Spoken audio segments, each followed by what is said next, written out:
Hey Waffle Gang, I do hope you are well. My name is Mark and today we're checking out some more Reddit stories, and if you do love a Reddit story, why not consider hitting that like, subscribe, maybe that notification bell too, and let's crack on with today's first story. Much love, guys. Now, our first story comes from AntsRuleDude01, who says, I, 26 male, bought my girlfriend, 25 female, a car. She said that was my third and final strike.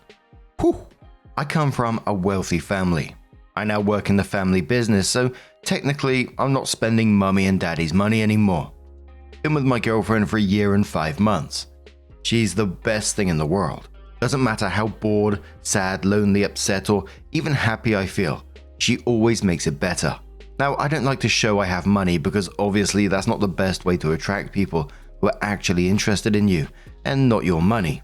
So when I started dating my girlfriend, I didn't spend a lot until I felt comfortable with her. That was 3 months in. I bought her a tablet that was somewhere between $600 and $700, I'm pretty sure. She seemed okay with it. I don't like to think that I'm careless with how I spend, but I know I'm probably not the most mindful when it comes to spending either. At 7 months in the relationship, I decided to buy my girlfriend a bracelet that I saw while looking for a birthday gift for my little brother. It was $6,000. I know. Saying it out loud maybe doesn't sound like a good idea, but I spent more on some truly ridiculous stuff. But for my budget, it wasn't as bad as it sounds. She wouldn't accept it and told me to return it. I kept telling her it was fine, but she didn't want it. I told her to give it to her sister as a wedding present. She said no. Later, she told me that buying her that was a red flag. Around 8 months in, I realized I loved her, and she told me she loved me right around the same time. I took her on a "we are in love" date. I thought since she didn't like the bracelet, I'd keep things simple this time. No dinners at expensive restaurants, no gifts, no elaborate plans. Just eating food from a local place we both like sitting by the mountain, one of her favorite spots. Everything went great and we left after a while. She told me in the car that though she had a good time, she expected something fancier. Noted. 4 days ago, she turned 25. I bought her a car. At this point, we've been together 1 year and 5 months, are in love, talk about our future together. So I assumed it was okay to get her such a gift, but apparently not. She thanked me in the moment, but when we went back to her place, she told me that was my third and final strike. That she thought I wouldn't do something like that again, only this time, even worse. She said she doesn't know what I can do to fix things. We aren't broken up, but aren't talking to each other either. I guess the tablet was the final strike. Or the car, I assume. When I buy these gifts, I make it clear I don't expect anything back, so she doesn't feel like she has to keep up. I never liked receiving gifts. I told my parents to stop when I turned 10. She's important to me and I guess can be materialistic, but I like to buy nice stuff for people I care about. How do I fix things? An Envoy Storm asked a question that I was thinking about. They said, it sounds like there's zero communication here. Did you two ever sit down and talk about money problems? What is considered acceptable and what isn't? And I was thinking that because, like, especially after the first time with the bracelet, etc., it just sounds like the gift was turned down and then you just both moved on without questioning why that wasn't acceptable. Opie responded to that saying, not that exact conversation. The way I understood it was the bracelet was too much, too fast. By the time her birthday rolled around, I honestly thought I'd be okay. She's financially independent. She takes care of herself. So when we did talk about money, it was never what was acceptable as a gift or anything like that. Drakara says, so here's the thing. Receiving expensive gifts, especially early in the relationship, can make someone feel lesser than their partner. If she couldn't afford these on her own, or as easily as you can, it might make her feel like shit, both because she can't reciprocate and because it can feel as though she isn't independent as she'd like. Sometimes it's just a feeling of being uncomfortable with anyone spending that much money in general. Even more true if she grew up middle class or lower. This is where communication comes into play. You'll need to sit down and have a conversation about money. She might never like expensive gifts. It might be just how she is, and you'll need to discuss it in detail to figure it out though. Although it sounds like your girlfriend might like expensive experiences instead of things, judging by the way she said she expected something fancier for y'all's anniversary. As someone that came from a family that had to budget everything, the idea of someone gifting me a $6,000 jewelry item or a car makes me a bit uncomfortable. While it's not a bad financial decision for you, it would be for me, and it's hard to get past that feeling. And I was really mixed when I read this one. Again, as always, I always feel like I have to say this, that I don't think I'm correct in my thoughts all the time or anything like that. It's just what I'm feeling at that particular moment. But I get where she was coming from, that she was worried about what the gifts may sort of represent. We often cover stories with like money creating uncomfortable power imbalances and trying to love bomb and all this kind of stuff, and why someone may feel uncomfortable with it. But I don't think OP is a bad dude. I think it simply comes across as, that's the way he was brought up, so it's kind of mixed signals in a way.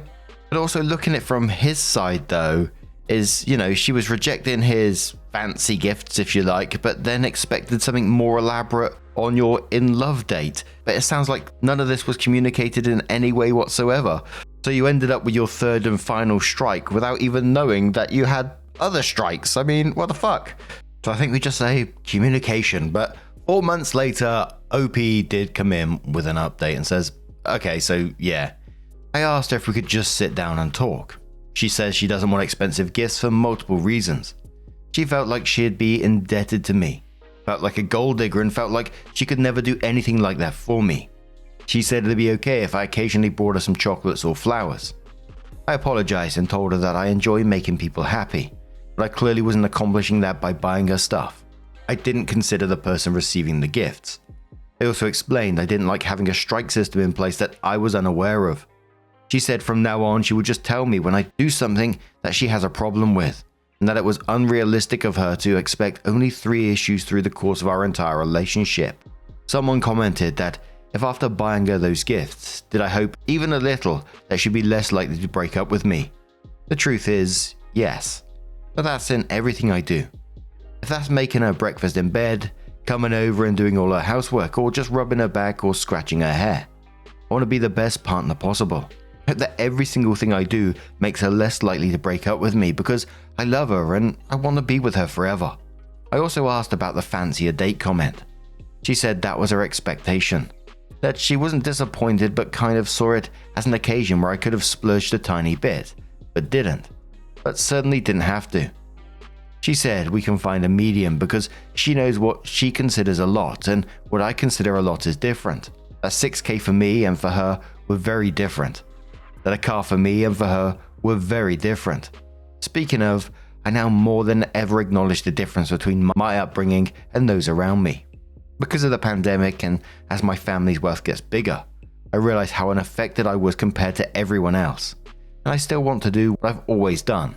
I say to my girlfriend that I'm interested in buying something for myself. She says I can't spend 6 figures on something I wasn't thinking about an hour ago. And she's right. I don't need it. I want it. Being with someone from a different background has opened my eyes. I would have bought and already had it. She said I could do some good with my money. My family is going to begin giving to people affected by the pandemic, but it's really just to make us look good. My dad didn't just wake up and feel like helping people. She says do that if I want to spend. We gave her card to someone who lost their job and it made her feel really good. But that is where that story ended. What do you guys make of that situation? Let us know your thoughts down in the comments below. Let's move on to another story. Now, our next story comes from a throwaway account and it's titled, Am I the Arsehole for not helping my wife's best friend get back with my wife after she accused me of cheating? Yesterday, I came back home after work and I witnessed my wife crying. She was crying so much she couldn't even speak properly. After a lot of efforts to calm her down, I asked for the reason for her crying so much and why she is behaving like this. I won't lie, at that moment, my wife was acting like she was possessed by some entity from the underworld.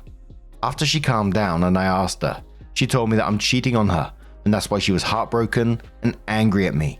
My situation is so dumb and hilarious and depressing all at the same time, and please excuse my pathetic English. I was confused because I didn't cheat on her.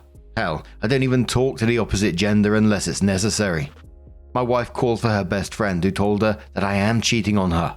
My wife's best friend said that I am a cheater and she saw me in the mall and an older woman hugged me and kissed me on my cheek. I showed her a photo from that day and asked her if she's the same woman and she said yes. I was speechless when I showed the photo to my wife and she went silent as well. I told her friend that the woman in the question is our aunt. My wife got angry and kicked her out and said she doesn't want to talk to her. After she left, my wife turned on me and I couldn't stop laughing, so my wife got angrier and told me that if she ever finds me talking to other women, she'll skin me alive. I tried my best and stopped laughing and told her that I will agree to Madame, but she must kiss me in return. After all this stupidity, my wife calmed down, but her best friend is calling me and texting me and saying that I should help her get back with my wife, and she didn't mean to hurt her. Maybe I was a bit mean, but I told her to deal with it. I'm kind of happy that my wife and her stupid friend broke off and have my wife all to myself, but I still feel like I should help her. Is it me, or is some of the language in this post just absolutely wild? I know OP said, please excuse my English, and I guess it could be something like that, but OP said, like, hell, I don't even talk to the opposite gender unless it's necessary. Like, OP's like purposely going out of his way not to talk to women at all. And then we got to the point where OP, it came out that it was the aunt, and then the wife turned on OP and got angry at him, and then saying if she finds you talking to another woman, she'll skin you alive. I was like, what? I know the post is talking about the relationship between the wife and friend and OP trying to help fix that relationship, but I think there's far bigger things in this, if that's what I'm reading is correct. Commenter says to OP, not the arsehole, they accused you of doing something you didn't do and only regretted it once you cleared the situation. OP said, yeah, that's right. She accused me of something I didn't do. I didn't have sex with anyone else other than my wife, and I would never do that. I promise her that I will be only hers, and I won't go back on my words because my words are gold. But I felt bad because my wife's best friend didn't know the woman in question is our aunt, and she might have misunderstood and thought I am a filthy cheating man and wanted to help my wife, so I appreciate her for trying to help my wife. That's why I was confused and thinking so much about the situation. Another commenter says, not the arsehole, but not allowed to talk to the opposite gender. That's, well, seriously weird. OP says, nah, nothing weird about it. My wife commands and I obey her words like a commandment, especially when she's like this, in demon form, lol. Jokes aside, I wouldn't even talk to other women unless I know them or I'm related to them, and neither would my wife. My wife doesn't converse and stays away from other men. We belong to each other, and I found this situation hilarious but a bit depressing. That's why I made a post about it. My wife and my marriage is good and healthy, and we stick to each other until the end. And OP added some additional information at the same time and said, I read almost all the comments and maybe there's a bit of a difference with how I and others think here. But I just want to clarify that I'm not in an abusive relationship. My wife said she'll skin me alive because she was angry, and it doesn't mean she's some kind of psychopath. She said what she said because she obviously cares about me and wants me all to herself. Also, my wife is not forbidding me from talking to my co-workers, etc. If it is a necessity, I will obviously talk to the opposite gender. She knows and so do I, but she was angry, so I am too troubled by her words. I myself wouldn't converse with the opposite gender unless it is a necessity or she needs help urgently, and my wife wouldn't either. And those who are telling me that my wife has a history, well, she doesn't. I've known my wife for a long time. I've known her since childhood, and I know everything about her. And a commenter says, your wife is crazy, her friend is an idiot, but man, your wife just, what? You're not allowed to talk to any other women. So, at some point later, OP comes in with the update, and it says, after my wife's best friend accused me of cheating on my wife ignorantly, and I proved her wrong, my wife calmed down, but she was still a bit hysterical and angry and sad, and she apologized to me for not trusting me and jumping to conclusions. I assured my wife that I will never cheat on her, especially with our aunt. And if I do, she can skin me alive like she wanted. Lol. Although the situation is a bit hilarious and dumb, but after I thought about it, I couldn't prove it to her with a photo. I clicked with her aunt. This might have broken my marriage or hurt it permanently. So I decided to talk to my wife and told her that her meddlesome friend is no longer invited in my house, and she's not allowed to talk to me either.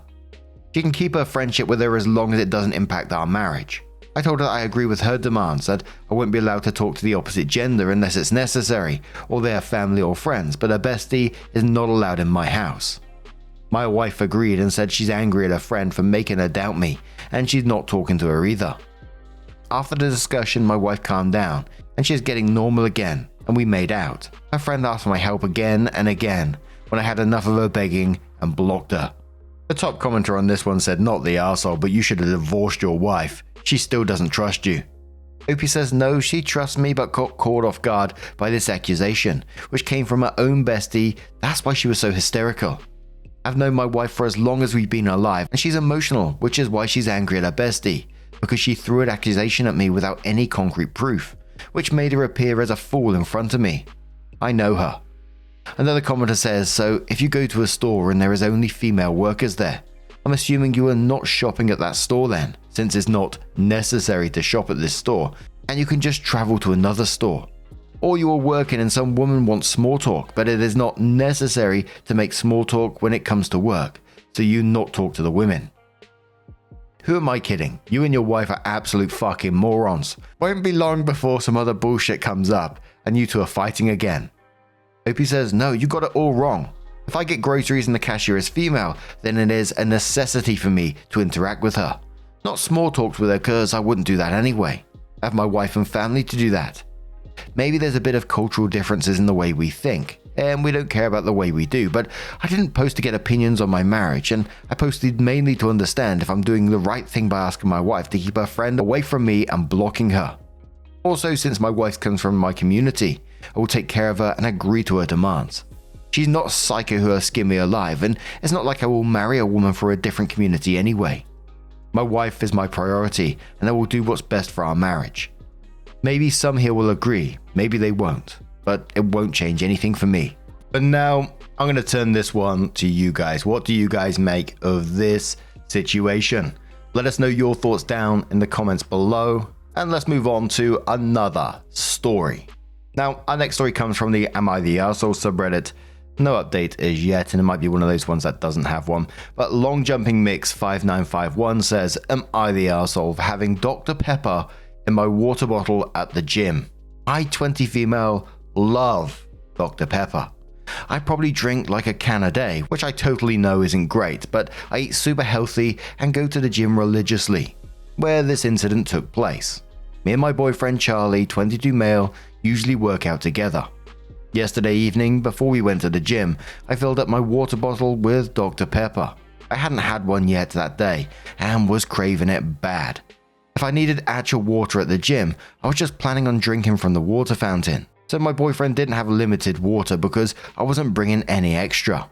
I made sure to tell Charlie this, as he really doesn't like Dr. Pepper, and I didn't want him drinking some from my water bottle. We sometimes will take sips from each other's bottles.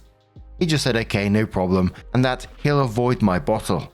Fast forward to when we were wrapping up at the gym. Charlie had an intense set and just grabbed the first bottle he saw, which happened to be mine. Before I could even look or react, he was spitting the Dr. Pepper out on the ground. He was spluttering angrily at me and told me that it was such a stupid idea to put Dr. Pepper in my bottle, and that I should have yelled to him when he picked it up. I told him that I'm sorry that he had a mouthful of Dr. Pepper when he was so out of breath and wanted water, but that I didn't have any time to tell him because he was too quick, and I was focusing on continuing my own set. He wouldn't really take this answer and just stormed off, which was super embarrassing as I was the one who had to clean his mess up. By the time I ran out the gym to catch up to him, he had already messaged me that he'd left in an Uber. He's only sent me one text since yesterday that we'll talk about my Dr. Pepper thing later. I'm literally so confused, and I just need to know if I was wrong." What the fuck was that reaction? Absolutely not the arsehole in any way, shape or form, and I know sometimes you just need to hear it from someone else because I'd hope anyone reading that would go, what the hell was that? Because let's just recap on his reaction there. He had a sip of your Dr. Pepper, which, you know, you've already told him it was in the bottle in the first place, and he spat it on the floor in a public gym, made a scene in front of everybody, abandoned you at the gym, and then now is giving you the silent treatment, and except that there will be a future talk about this thing, as if you enjoying the Dr. Pepper is some kind of problem. It's just wildly disproportionate. It just reminds me of those stories where people say he's looking for an out or something like that, and he's come up with this stupid idea of that. It may not be the case, but it had me thinking, is he often this dramatic over minor incidents like this? It just felt like he's looking for a reason to be upset with you. Lonely Owl says, not the arsehole. It's your bottle. You should be able to put whatever you want in it. Your boyfriend knew it had Dr. P in it, and you told him so. He's the one who grabbed it without thinking. He behaved like a 2-year-old since he spit the liquid out. He should have cleaned it up, not left it for you to do. Beyond that, he left without you. Although I do assume since he took an Uber, he did leave you a vehicle. Now he's being all sulky and mad, just like a toddler. Tell him you'll put whatever you want in your water bottle, and if he doesn't want a surprise, to use his own. He's a grown man. He can surely figure out how to fill and carry his own water bottle. Or drink from the fountain. He has nothing to be mad about with you. He did this to himself. Penny Whistle Moonpie says, not the arsehole. Your boyfriend left in an Uber because he took a swig of Dr. Pepper. That's not normal behavior, OP. Your boyfriend is way out of line. You can drink Dr. Pepper if you want. He should have had his own water if he gets so thirsty when working out. I'm honestly gobsmacked he actually left you at the gym over this. Again, that is not normal or mature behavior. Swear says, do I find it super duper weird to have Dr. Pepper at the gym? Yes. Do I also find your boyfriend's reaction way over the top? Yes.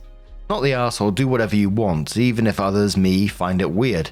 You're entitled to drink what you want. He's not entitled to yell and overreact to accidentally drinking your soda. And the Rockin' Kitty asks, info.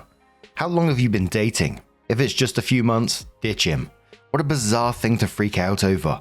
And I say this as a person who had a very bad night with Dr. P as a drink mixer. If it's been years, well, I'll be reevaluating my future with this guy. What the actual fuck? Not the arsehole in any case, and OP replied saying, we've been together for 8 months, but we were friends for a couple of years before. Gotta say, I do like a Dr. Pepper as well, but whenever I have that, particularly Dr. Pepper, it always makes me incredibly gassy. There's a random thing, but hey, what do you guys make of this one? How would you deal with it if you was OP? Let us know your thoughts down in the comments below. Let's move on to another story. Now, our next story comes from $400 of raw milk from the Neighbors from Hell subreddit and says, a child hurt neighbor's feelings with sidewalk chalk. This neighbor has beef with previous HOA president. He's also unhinged and thinks he is the world's smartest man. He's taken it upon himself to demand actions from the HOA. All emails are public record and available on the website.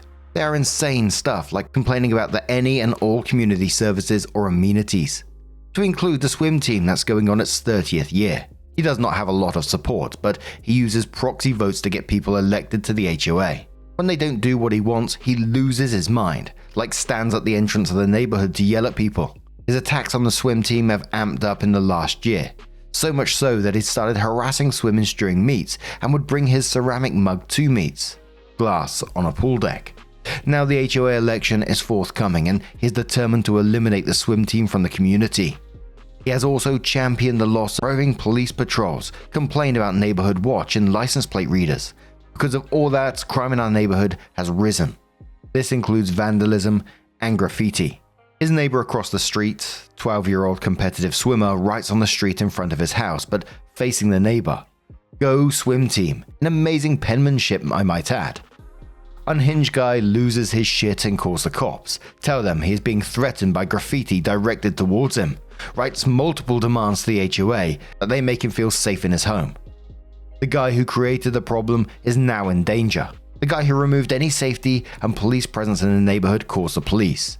He is now the victim, not the swimmer he put in danger last year, and of course he is threatening to sue. He is really exhausting, but fodder for the community Facebook page, not ran by the HOA, so we keep him around. And there was mentions of people having similar stories and their neighbors having brain tumors. There was a couple of those. Some people mentioned dementia as well. I think there's just as much of a chance that the guy's just being an arsehole at the same time. I often mention about where I used to live and the neighbors around there. There was a lot of wild neighbors. And we lived on and I've mentioned this person before, but we lived obviously on a council estate and there was a lot of ruckus there, you know. But on the outskirts of the council estate was like privately owned houses. And I'm obviously not saying that as like a class issue or anything like that, but just to give you like an overview of the area kind of thing. But this one particular woman, she would patrol the estate that we lived in, like a guarantee once or twice a day. She would roam through our neighborhood like with her arms behind her back, like she was just inspecting what we were doing, and would often call the police on random stuff, if we was playing football near cars, which I know isn't a good thing. I totally get it. There was like a grass area in the middle of our flats where we often played football and sports or whatever we'd do on there. And she would call the police on that because we were playing ball games close to windows, etc. She just generally didn't like people where we lived. But you'd often catch her like 5 or 6 in the morning sneaking her rubbish into our community bins. But the reason I'm bringing her up now anyway is because one day a bunch of us had some like chalk and we was out on the pathway, just drawing random stuff, colouring in a whole slab on the pavement or something like that. And one day she came round and she was just stood to the side huffing and puffing. Didn't say anything, but then went away and come back with a bucket of water and just chucked it over all the chalk. And it's like, oh, you miserable bastard. I know people can go where they want, do what they want, etc. But there was no reason to be where she was. She was on the outskirts. I mean, the town was the opposite side to her, so she had to go out of her way to come to our estate and just cause a nuisance. It's just so wild. Honestly, no hate on her or anything, because I loved having all these random people in my life. But what do you guys make of that situation? Let us know your thoughts down in the comments below. And let's move on to another story. Now, our next story comes from the Today I Fucked Up subreddit from Rude Technician 587 and says, "Today I fucked up by giving my 21 male 8-year-old sister a haircut while my parents went on vacation." Whew. Mandatory didn't happen today. It actually happened 1 year ago today. Last year, my 21 male parents wanted to take a trip around Europe for a week, and I was left to babysit my 8-year-old sister, Shayla, and my 17-year-old sister, Lisa. My older sister, 33 female, was with us for the first 2 days, and then I was alone with Shayla and Lisa for the next 6 days. I was like a bad parent, because I really just let Shayla do whatever she wanted, and we went wild. I took her to an amusement park, let her stay up way past her bedtime, skipped 1 day of school, ate too many snacks. It wasn't anything detrimental. I just brought a rebellious side out. Then Lisa cut her hair at home and got those fringe hairstyles. I didn't know haircut terminology. It looked really cool and Shayla was obsessed with it and wanted to do it too. I thought fuck it, so I let Lisa cut Shayla's hair and gave her a fringe. It went south, and halfway through Lisa handed me the scissors saying she's messed it up. Again, I thought fuck it. I've cut hair in lockdown and decided to finish the haircut. I messed it up more. At the time, Lisa and I were laughing because it started to look really bad. We were horrible, horrible siblings for that, and I completely acknowledge it. At one point, we was laughing hysterically because I made an Edna joke and Shayla got off the chair to look in the mirror. I thought she'd be upset, but didn't realize how badly this would affect her. Tears started trickling down her face, and with her voice breaking, she said under her breath, "I look so ugly." Her saying that was one of those glass-shattering moments for me. I realized how big of a fuck-up I did.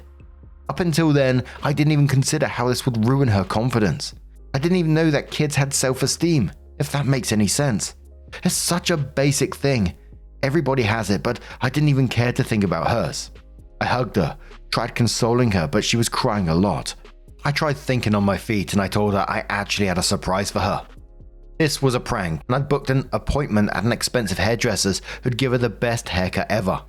Under her vast amounts of tears, there was some curiosity, and after a couple of minutes, she started smiling gleefully, thinking this was all supposed to happen. She put on a cap, and we got on a train to go towards the central part of the city. On the way, I searched for hairdressers with the highest ratings and accepted walk-ins. I told the hairdresser what happened on the side and to fix her hair somehow. About 2 hours later, her haircut was done and the hairdresser did an incredible job. She did all kinds of things, gave her a fringe and slightly dyed the tips. I don't even know what the rest of the stuff was, but it looked amazing. Shayla was really happy and I got her ice cream, then took her home. The haircut cost me half my savings too, but it was worth it, and I was really grateful to the hairdresser. That night, I cried a lot in the shower because I felt like the worst person in the world. That day taught me a very valuable lesson, and I'm never in my life going to play around with a kid's confidence for shits and giggles. I did an insensitive, stupid thing, and I still feel the pit of my stomach where I replay her saying, "I look so ugly." Never again. Oh, this feels weird having to relate to 2 stories in a row, but I had a bit of a situation kind of like that. was before my brother's wedding, the night before my brother's wedding. I can't remember why I didn't get a haircut beforehand, but I didn't. And I was probably about 10 or 8 or somewhere around that age. And my brother decided, you know what, he can give me a haircut. And I don't know why I trusted him. This is the guy that once picked me up by my underwear and I fell through the bottom of them.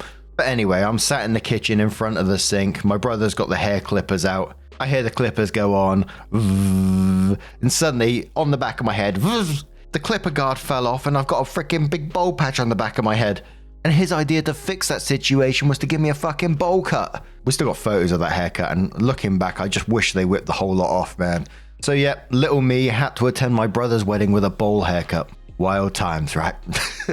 But anyway, what do you guys make of these situations? What do you make of today's collection of stories? Thank you so much for being here today, getting involved, showing your love, not just towards me, but the people within the stories as well. It means the absolute world to me. Thank you so much. Truly, you are absolutely amazing. And I will see you in the next one. Take care and much love.